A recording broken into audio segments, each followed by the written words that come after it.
Hello, ladies and gentlemen. Today we will talk about smart choices. I hope you will enjoy. Okay, imagine this.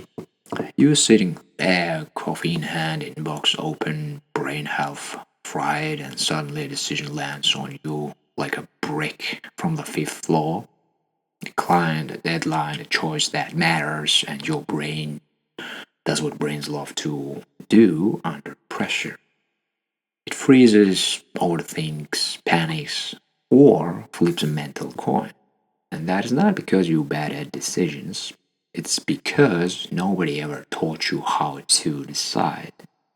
And here's the dirty secret most people don't get: bad decisions rarely come from bad intentions, they come from bad structure.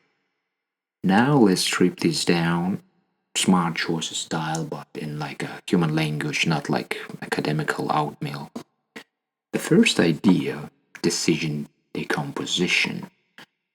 This is the moment you stop asking what should I do, because that question is too big and too emotional. Instead, you slice the monster into pieces. Think of it like a defusing a bomb. You don't stare at the whole thing screaming, "Oh my god!" You look at wires one by one. Things like a problem, objectives, options, consequences, trade offs. When people panic, they're trying to hold all of these in their head at once, and that's a cognitive suicide. Your brain is not built for that. And here's how this plays out in real life. Uh, like whatever job or situation you get, someone telling you that they need something, and most people emotionally react, but professionals decompose. You quietly ask yourself, okay, what is the real, let's say, deadline? What is like other criteria? What is the risk? And once you decompose, the fear evaporates. And you're no longer deciding under pressure. You're managing variables, and that's the power. So, in other words, the idea is to breaking down the problem to the small pieces and focus to the most important piece right now. Okay, another idea about like making smart choices, which called option engineering. And this is where most people completely screw up. They think decision making is like a choosing between options. Wrong. Decision making is creating options. If you're stuck between two bad choices, congratulations, the mistake already happened upstream. And real pros do not ask, which of these do I pick? They ask, what third option am I not seeing? And this is where leverage lives. In, like, again, whatever business or job you got, this is lethal if you ignore it. Like, for instance, instead of like having this kind of mindset when you're thinking like option A, I do the full work. Option B, I don't need help. I don't help, in other words. That's the amateur hour. It's gotta be option C, which is engineered.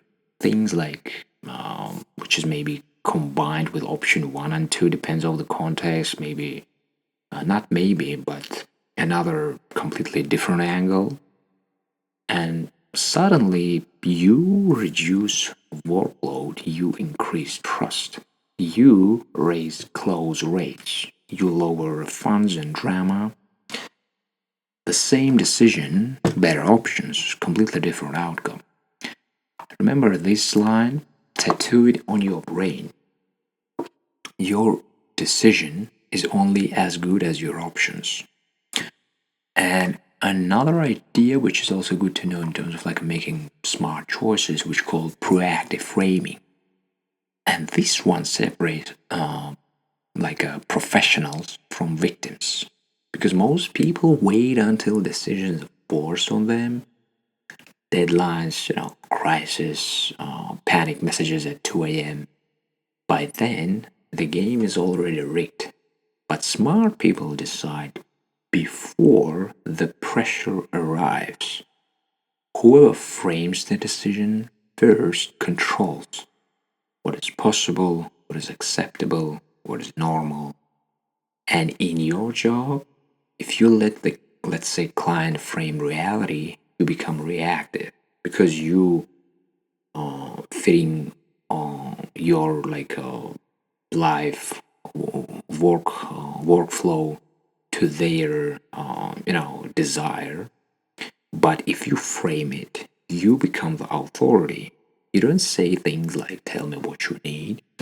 You say, "This is how the process works. This is stages. These are the risks. This the smart path is." And boom, the chaos collapses into a structure. And here's the irony: clients actually feel safer when you do this. Humans crave structure, especially when they are stressed. Now, let me connect all three because this is where it becomes unfairly effective. You decompose their decision, you engineer better options, you frame everything proactively. And what happens? Decisions become faster, stress drops, confidence goes up. People trust you more, and you start feeling like it's just happening to you. And this is why, experienced decision makers look calm in chaos. Not because they know everything, but because they know what to ignore. And that's the final punchline. Good decisions are not about knowing more, they're about structuring less. And if you take one thing from this, let it be this: when a decision feels heavy, don't rush, don't think harder. Build structure, create options, take control. And that's the how smart choices stop being luck and start being a skill. Thank you for listening. I hope it was interesting and useful. See you next time.